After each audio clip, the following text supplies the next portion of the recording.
I actually want to start by asking you, why the tool now? Why didn't you do this sooner? Hey, Ed, thanks for having me. One of the things is we're at a pace at McAfee in the industry where we now have the power to build this type of technology tool and make it practical for consumers. Part of that is what we've developed. There's a rapid investment of innovation at McAfee, but also new technology in the industry. So, for example, McAfee Deepfake Detector that we launched last week, it takes full advantage of the neural processors that are in the latest generation of AI PCs.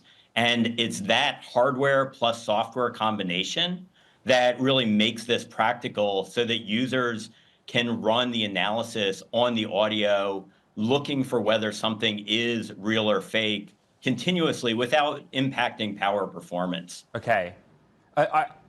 There are some constraints on the rollout of this. It's limited to a certain extent. But I just want to say it again. It's an analysis of the audio in a video. And it took me a while, Steve, to kind of get my head around that. Why is that approach important, audio review on a video? Yeah, we looked at this very closely when we started our research into deepfakes. And one of the things that we found was almost every fake video has fake audio, but often there's no fake video element of it. So sometimes it's going to B-roll, sometimes it's just using the real video of somebody and having fake audio. So by tackling audio first, we're able to cover the most scams and disinformation that's really harmful to consumers. We know that deepfake audio is used for all sorts of purposes, some of it not harmful.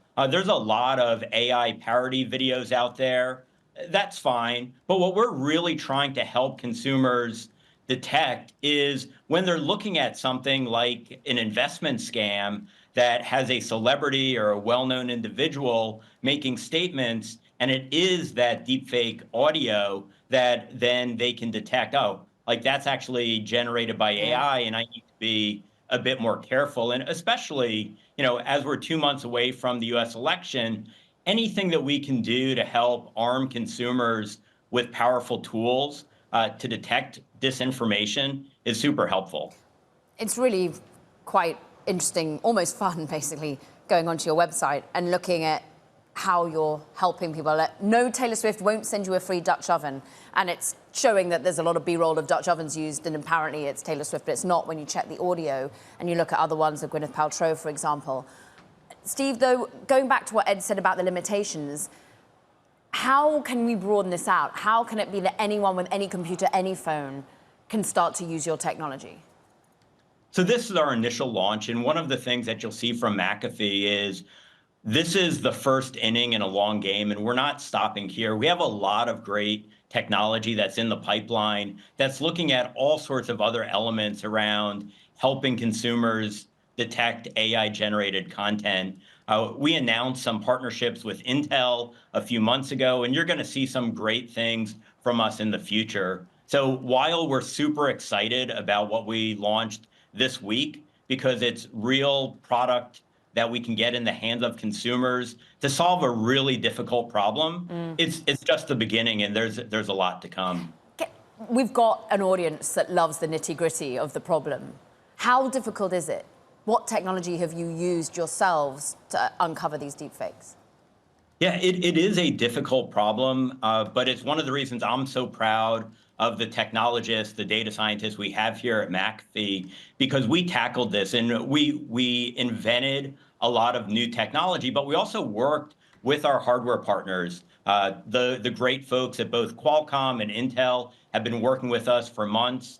We've been working with our OS partners, with Microsoft, and we built new AI algorithms that are basically detecting AI-generated content. So you can almost think of it as we're building good AI to detect AI-generated content that could be harmful to consumers, and really giving them the tools that they can use in conjunction with a better education of understanding that threats and scams can be AI-generated to protect themselves. And one of the ways that we're doing that is in conjunction with the launch, we're also launching an AI hub which is a website that really focuses on the education side. So it's this combination of technology and educating the general public to keep themselves safe from this new wave of cybercrime that can be really damaging.